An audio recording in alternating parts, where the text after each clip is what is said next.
Thank you very much for the opportunity we got sound there? Yep. To be part of your worship service today. It's always interesting coming into Seventh-day Adventist churches because they're all slightly different. But every Seventh-day Adventist church I've been to has at least one thing in common. And that's a clock stuck on the back wall that tells how long the preacher's going for. Fortunately, it's on the back wall so I can see it, but you can't. How are we going there? Yeah, that's my computer. You just need to switch screens. That's my screensaver you've got up there at the moment.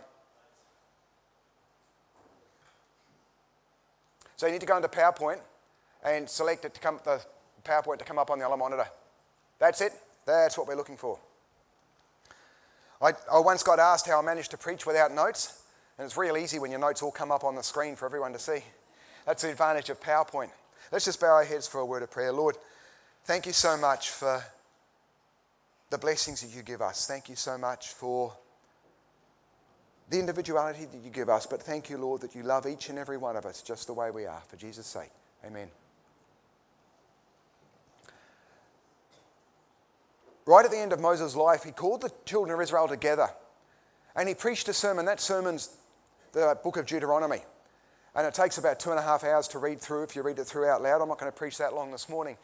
But towards the end of it, he challenges the Israelites with this verse here, Deuteronomy chapter 30, verse 19. Today I have given you the choice between life and death, between blessing and curses. Now I call on heaven and earth to witness the choice you make. Oh, that you would choose life so that you and your descendants might live. And this morning I want to talk a little bit about that concept of life.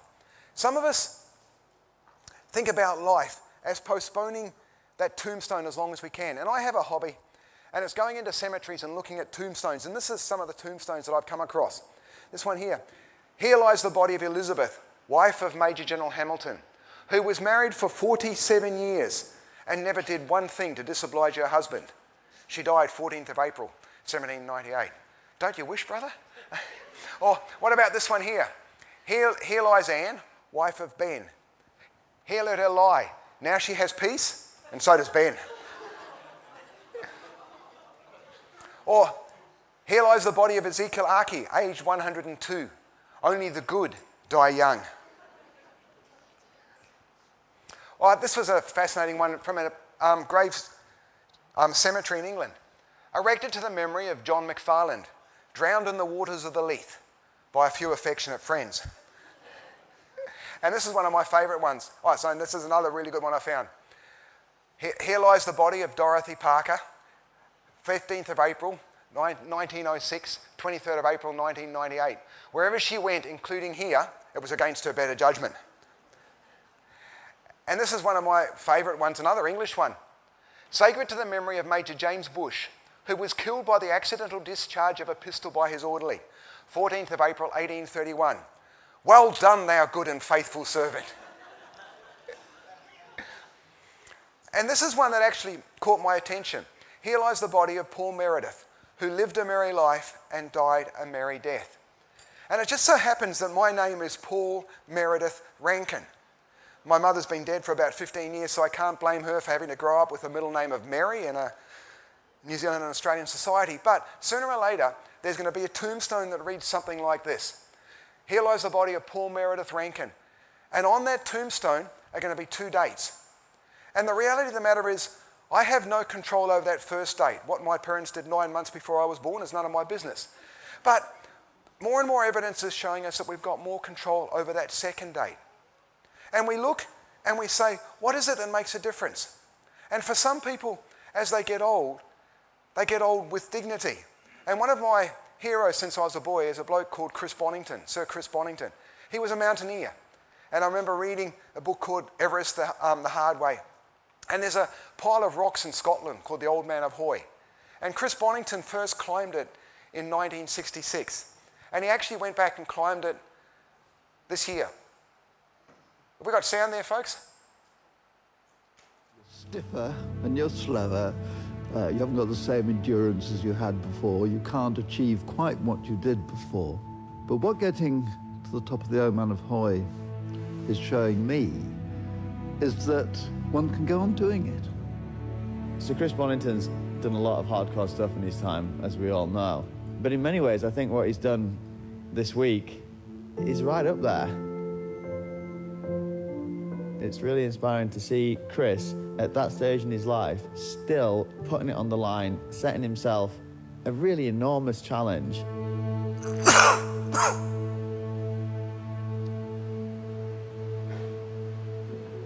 It's wet and windy, and I must say I'm already beginning to feel tired. My leg's hurting a bit as well, and I'm just downright apprehensive. Can I do it? And should I have ever agreed to have done it? What could happen is, he's going to get halfway up and simply not be able to do it. He's fit, he's strong, he's courageous, but he's 80. And so I'm plodding on, just full of fear. Yeah, I'm not here to get to the top, I'm here to get to the top with my good friend Chris. So we've got everything to play for.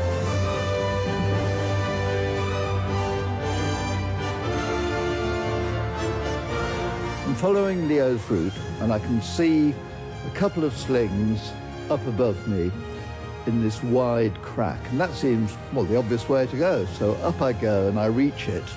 And I feel I'm moving steadily, and I feel good. And I'm beginning to think, well, I think I'm going to be able to do this. It's okay. It's not going to be bad at all.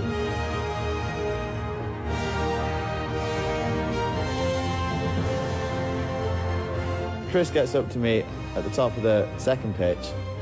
Now I'm 90% confident we're going to get to the summit. I realise now that I can complete the climb without a shadow of doubt. But I also realise that it's going to be hard. The terrifying thought is in 10 years' time I'll be 90. And you can't imagine actually being able to climb the Oman of Hoi in 10 years' time. But what I do want to do is to make every single day of my 80s mean something. Given where he is in his life right now, physically and psychologically, to set yourself a challenge like that and to achieve it is really, really inspiring. As you get older, and certainly as you get into your 80s, don't give up, just go for it. And it's actually making life as rich and as exciting as you possibly can that keeps you going and gives you, I hope, a great latter part of your life. It's inspiring, isn't it, when you see someone like that? I was talking to my youngest daughter a couple of years ago, and she said, Dad, I've got it all figured out. On your 102nd birthday, we're going to go hang gliding in the morning. We're going to come back, have a real big party, and you're going to go to bed that night and not wake up in the morning. And I said, Rach, that would suit me just fine. And often we look at health as being postponing that death as long as we want to, but I'd like to suggest to you this morning that as Seventh-day Adventists, we have a whole different concept of health as well. It was back in 1863 that God gave a vision to one of the founders of the Seventh-day Adventist Church, a woman named Ellen White. And at that time, she outlined some very basic principles of health: a plant-based diet, abstinence from alcohol and tobacco. And they were summarised in the catchphrase acronym New Start, which stands for nutrition, education, water, sunshine, temperance, air, rest, and trust, were the principles that she espoused over 150 years ago now to the young Seventh-day Adventist Church. And those principles have been adopted by a number of Seventh-day Adventists. And that's made the Seventh-day Adventists a unique people group that has been studied a lot by the scientists. Over 250 manuscripts have now been published in the scientific literature, looking at tens of thousands of Seventh-day Adventists. We've discovered that Seventh-day Adventists, on average, live longer than the general population. In Holland, it's 8.9 years, Norway 4.2, Poland 9.5, America 9.4, and Australia, it's 9.3 years longer for males. Females not quite as much. And that's not just vegetarian Seventh-day Adventists. It's not just Seventh-day Adventists that get exercise every day. That's Seventh-day Adventists as an overall population. And Gary Fraser, who's the lead researcher, said we have now established for men and women separately that modifiable health habits, such as diet, exercise, past smoking and obesity together account for a 12-year difference in longevity on average. And that's not just 12 years of existing, that's 12 years of healthy existence. And we see that study repeated over and over again.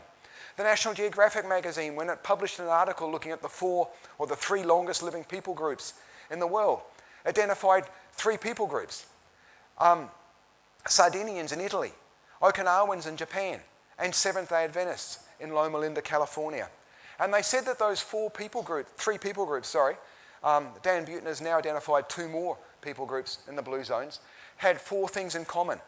He said they didn't smoke, they put family first, they were active every day, and their diet consisted primarily of vegetables, fruits, and grains. And that's what Mrs. White recommended for us 150 years ago. The World Cancer Research Fund published this document in 2007 and updated it in 2011, giving recommendations for avoiding getting cancer. And it's fascinating. Maintain a healthy body weight, be active every day, limit consumption of energy-dense foods, eat mostly foods of plant origin, limit intake of animal products, limit or avoid alcoholic drinks, limit consumption of salt, aim to meet nutritional needs through diet alone. For mothers, breastfeed their children. And for cancer survivors, do all of the above to have your best chance of surviving cancer. The most authoritative statement on cancer. And when I looked at that, I was amazed. It could have been written by Mrs. White back in 1863. It's this message that Mrs. White talks about. I want to present to you this morning, in a few minutes that we've got left, as in the acronym CREATION.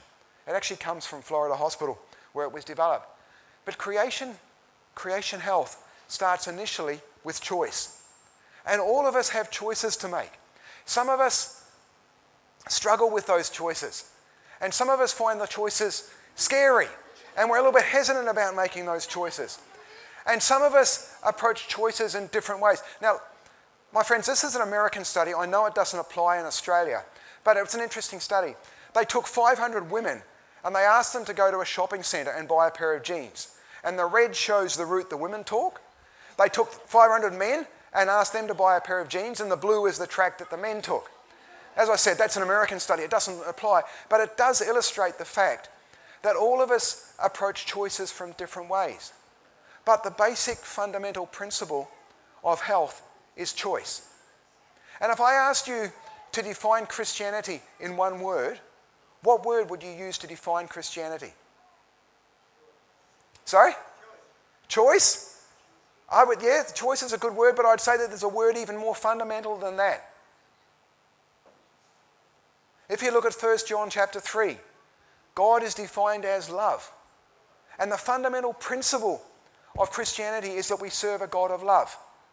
And as I learned as a 16-year-old staring across the classroom at Jenny, that nothing I could do would force Jenny to love me. I met Jenny about 2 years ago. I'm really glad she didn't fall in love with me. That's another story. But choice and love is about choice. And so a healthy lifestyle, a healthy personality is about choices we make. So the first letter in creation health stands for C, and C stands for choice.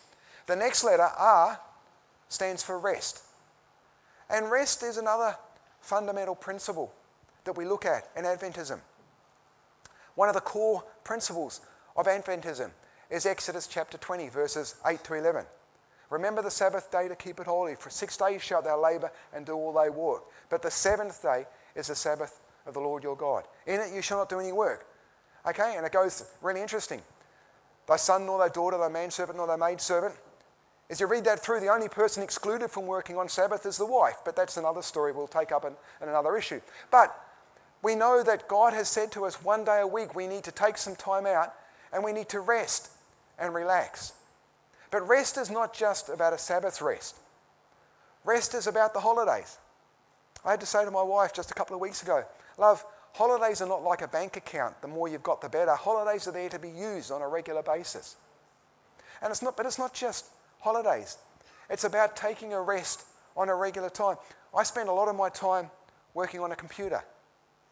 And every 15 minutes when you're working on the computer, it's important to stand up, take a break from that computer, give your arms a rest. And so I do things like, I don't have a printer in my office. And when I print something, I've got to walk 30 metres down the corridor to pick up what I printed off, to give me that rest. And so that core concept of rest invades our whole life and our whole existence. When we look at creation, C stands for choice. Thank you, I thought you'd forgotten already. C stands for choice, R stands for, and what do you think E stands for? No, E actually stands for environment. God created us. And Psalms chapter 24, verse 1 says the whole world was created to praise God. And if we destroy or take away any part of that creation needlessly, then we're taking away what's been put there to praise God. And we have, as Christians, we have an obligation to protect the environment. And it becomes a real worry when we look at things like global warming and climate change and the thing that's taking place in our environment. And for you folks living here or living on the coast, things like the increased frequency of cyclones is becoming more and more of a concern. There's the big macro environment, but there's also the micro environment that we have control over. What our office spaces look like, whether they're clean and tidy, what our homes look like, what's the environment that our kids live in and grow up in. All of that we have control over. And that's really, really important to our health. So to summarise, C stands for, R stands for, E stands for, and A stands for,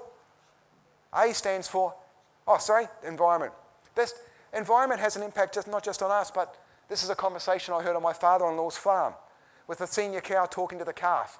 My only consolation is that by eating us, they're killing themselves. And we'll be talking more about that this afternoon. But it's the outgrowth of that environment. A stands for activity. Proverbs 6 verse 6 talks about being active and not spending all our time resting and being lazy. Activity is vitally important to health. We were made to move. And it's recommended that we try and get at least 10,000 steps a day. And it's really interesting, since the 1950s, the average amount of exercise that a person in Australia gets has dropped by 16 kilometres a day on average. And think about it. I started school in 1961. I started school. And it was about 3 kilometres to school. And I walked to school. There was no question about it. There was no car, there was no bus, you walked to school. And there was a group of about a dozen of us that we'd meet as we got to school and we'd walk to school. That was just the way we did it. We don't do that now. We tend to take a bus or a car, even if it's 100 metres down the road to the post office, we'll drive down rather than walk down. And activity is vitally important to us. C stands for, R stands for, E stands for, A stands for, and T stands for trust. And trust has a whole pile of different dimensions. I flew from Sydney to Brisbane and then Brisbane to Rockhampton. I had to have trust in the pilot. I had to have trust in the aircraft engineers. I had to have trust in a whole pile of different people to make that happen. I have to have trust in my family, in my personal relationships, that they love me. And they have to have trust that I love them, even though I don't always act appropriately. They have to have the underlying belief and trust that I love them. But there's also trust in a God. And my father's a Seventh-day Adventist minister. I've grown up in the Seventh-day Adventist church. But sometimes in the Adventist church, we get a distorted perception of God. And we think of God as a policeman that's waiting to write us out a ticket. But that's not the God that's portrayed in the Bible. And even as a kid growing up in Sabbath school, we used to sing a song. Oh, be careful, little hands, what you do, for the Father up above is looking down in love. And we sung the words looking down in love, but sometimes as a kid, it was almost like, for the Father up above will squash you like a bug. Yeah, you understand what I'm saying? And it was almost like God was waiting to stamp me out if I did anything that was slightly wrong or slightly different. And I can remember being a student at Avondale College in the early 80s. I was there from 80 to 83. And I was there at the time of the Glacier View, when the Ford crisis was happening. And there were people that were going through the church trying to root out the heretics and get rid of the heretics.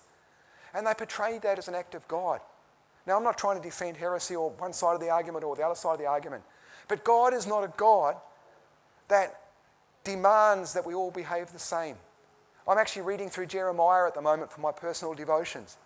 And I've been really encouraged by the way that Jeremiah talks to God.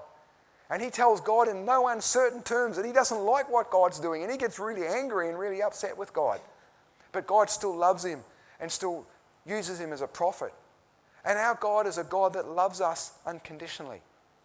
And yes, he is looking down, but he's looking down, wanting the best for us and trying to give us guidance in life. So C stands for choice. R stands for, E stands for, A stands for, T stands for trust, and I stands for interpersonal relationships.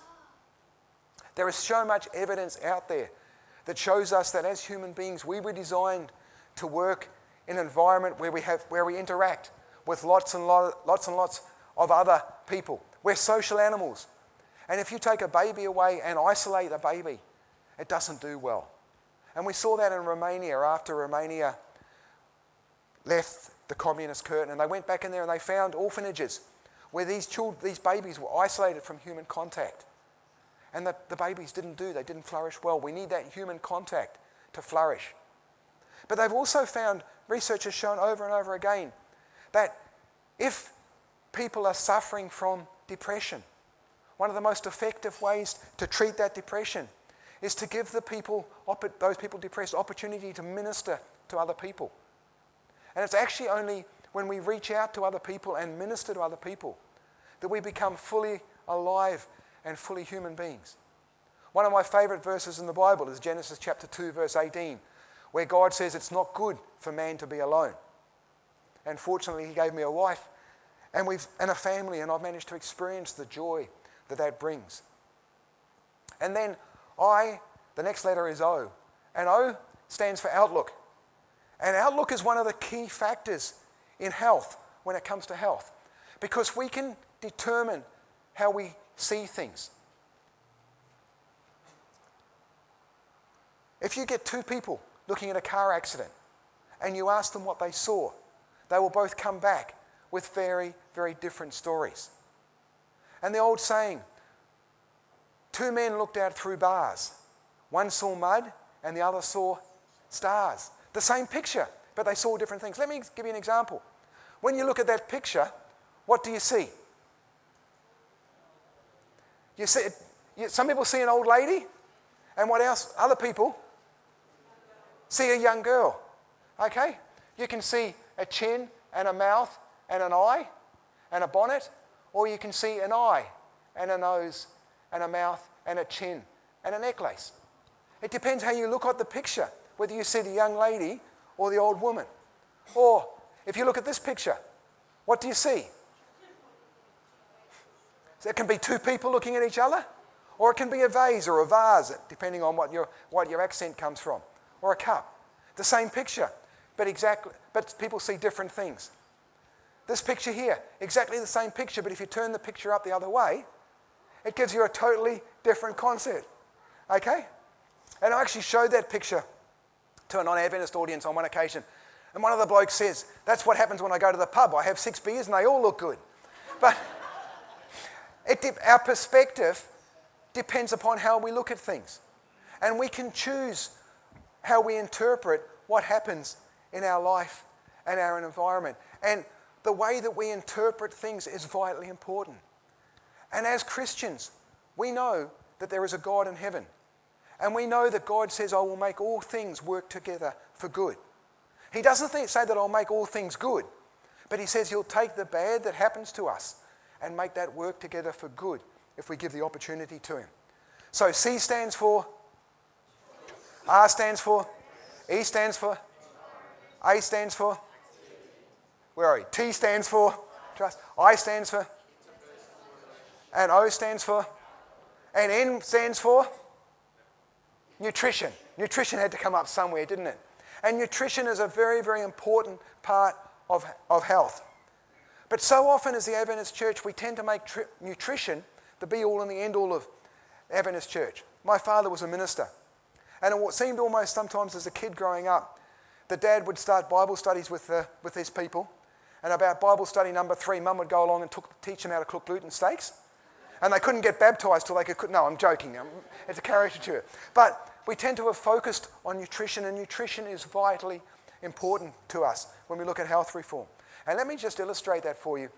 This is a graph of obesity rates in the United States of America. 1985, and as we see, and we go through and we see dramatic changes in the obesity rates in America. 91, they had to add a new category.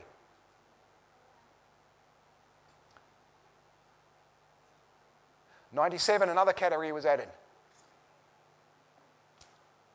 2000, another category.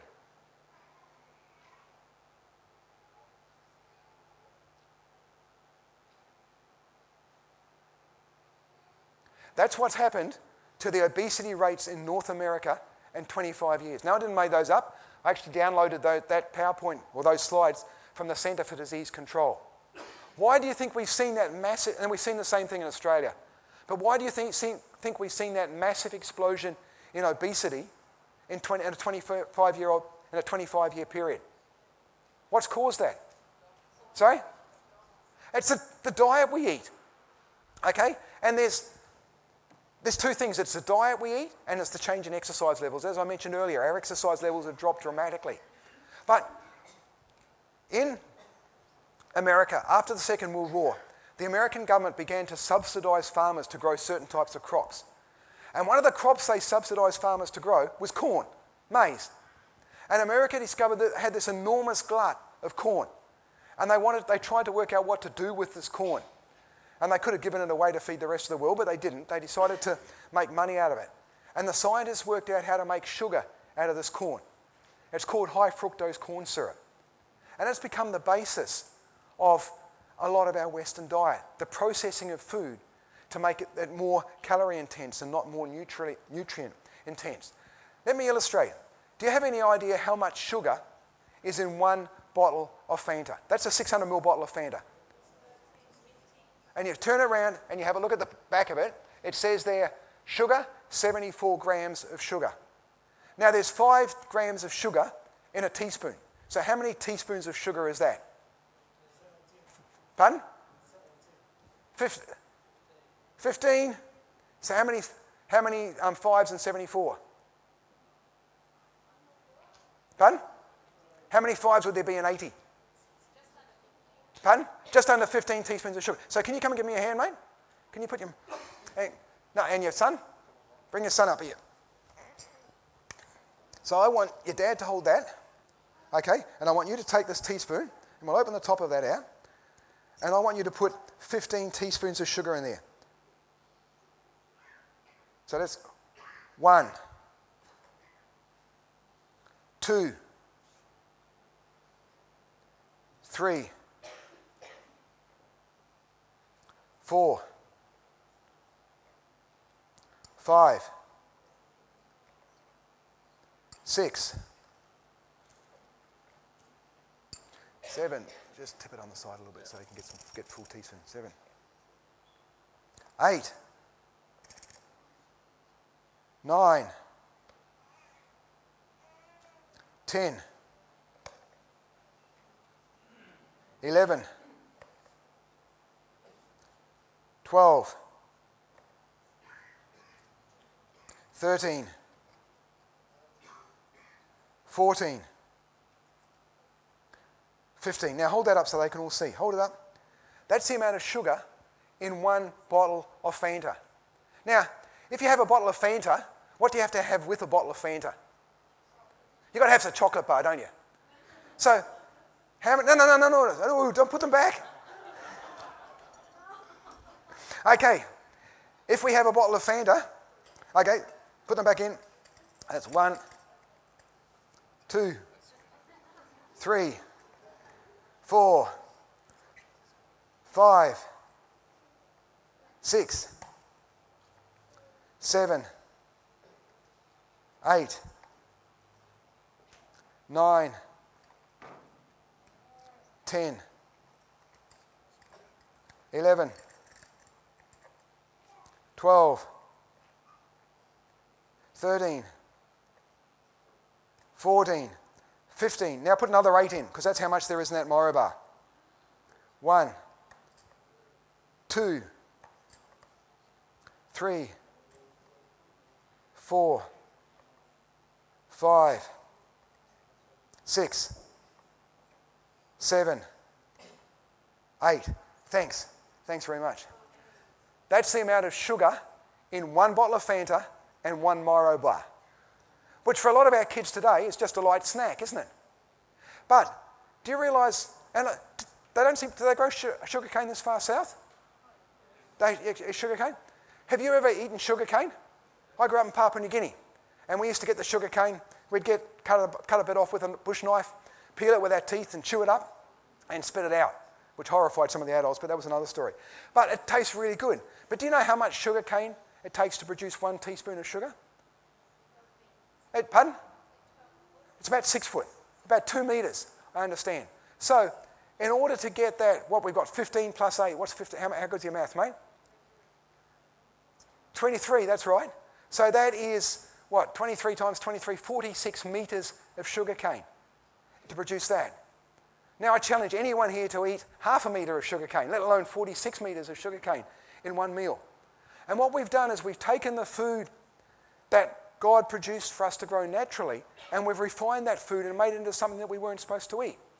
Take, for example, a medium-sized potato. Okay, a 100-gram potato has got 70 calories in it if you boil it. If you turn that 100 grams of potato into French fries from a company we won't name, it's about 350 calories.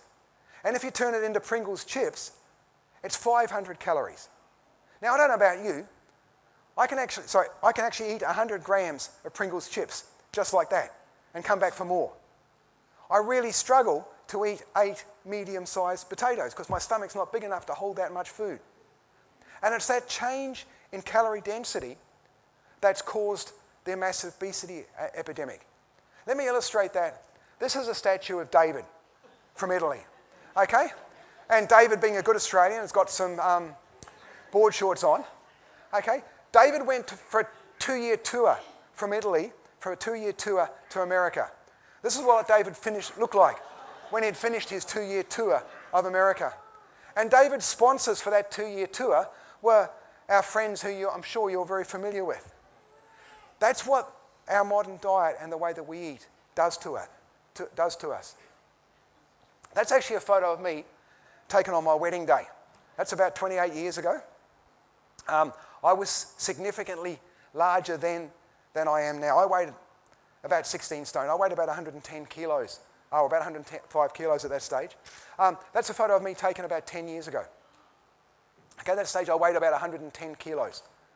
And I got to the point, I went and saw my doctor, and my doctor took my blood pressure, and it was sitting at about 170 on 110. My cholesterol was up to about 7.8. My fasting blood sugar was sitting on about 5.96. And my doctor says to me, Paul, you're going to have to do something, otherwise you're going to get into serious health problems. You can't keep going like this. And I wanted to see my grandchildren grow up. At that stage, my oldest daughter was 15, and she had very strict instructions. She wasn't allowed to get married till she was 30. So there was a few years to go till I actually had grandchildren. And I realised that if I kept on going with that lifestyle, I wasn't going to see grandchildren grow up. And I've been a vegetarian all my life. My father was a minister, been a vegetarian all my life. But it's very possible, you can be a very unhealthy vegetarian. So I changed my lifestyle. I lost 35 kilos in weight. I started to get some exercise, changed the way that I ate. And the difference that has made for me has been absolutely incredible. About 7 years ago now, a group of us decided to do a charity run from the bottom of New Zealand to the top of New Zealand. A number of people said, did you ride across New Zealand? I said, no, it only takes 15 minutes to ride across New Zealand. We rode the length of New Zealand, 2,347 kilometres over a 23-day period riding. That's Jonathan Duffy, some of you might know. That's myself there, my daughter Rebecca, who's with me today. And a group of us rode. And we actually got to Cape Reinga, 23 days riding, but we had Sabbath off 27 days later. And to actually arrive there was an amazing experience.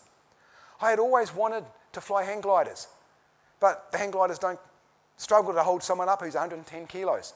I now fly hang gliders on a regular basis.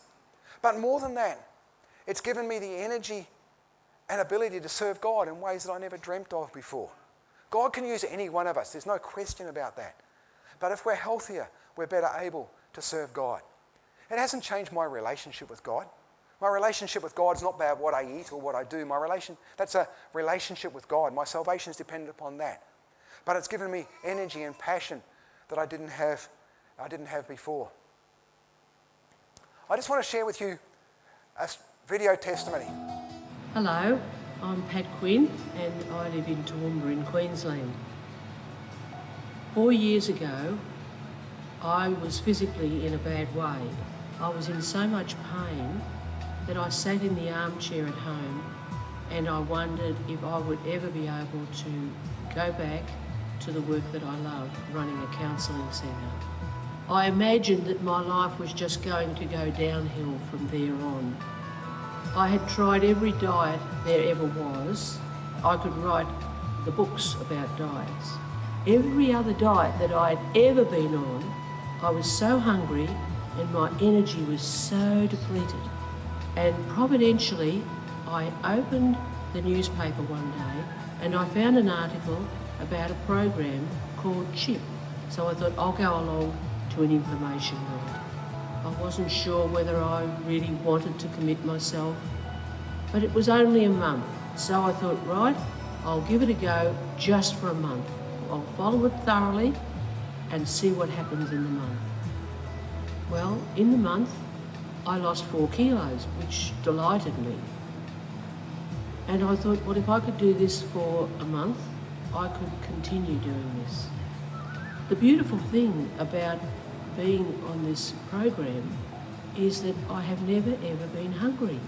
With eating the sort of plant-based food that I was eating, I started to feel very different. I had all this energy.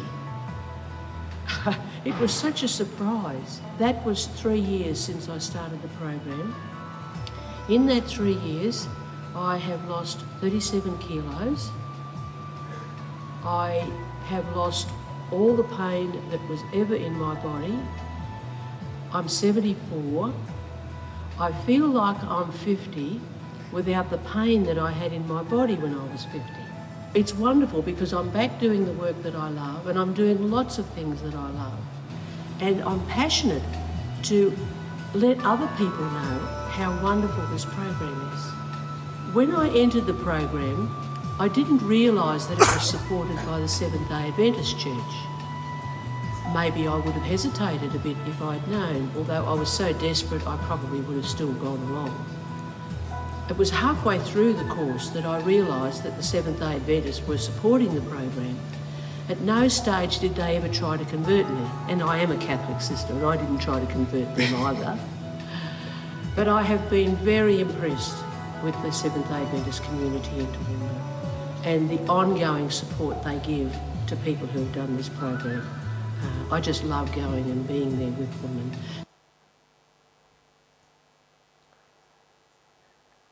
Sister Pat did the CHIP facilitators training and became part of the CHIP team in Toowoomba.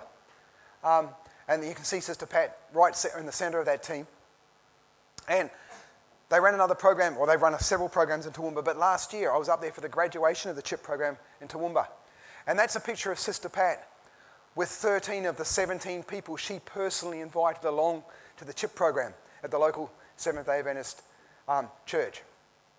And in February, we had a CHIP summit at Avondale College and we had 250 people there.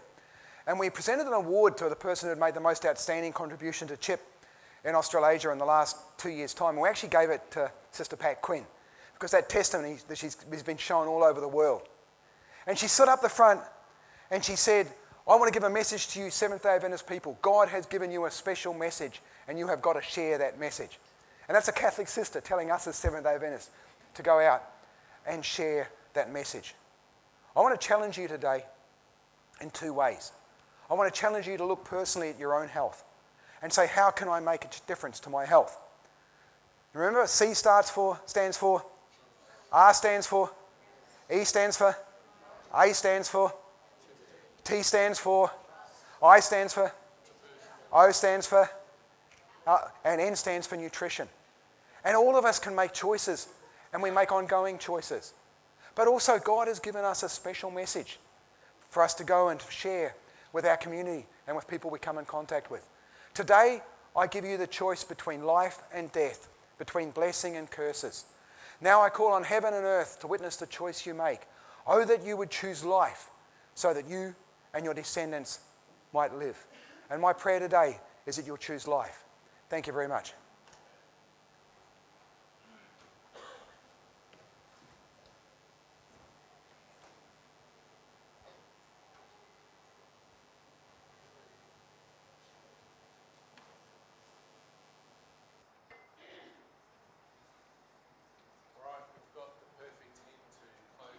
Service today, I'd invite you to stand with me as we sing Take My Life and Let It Be.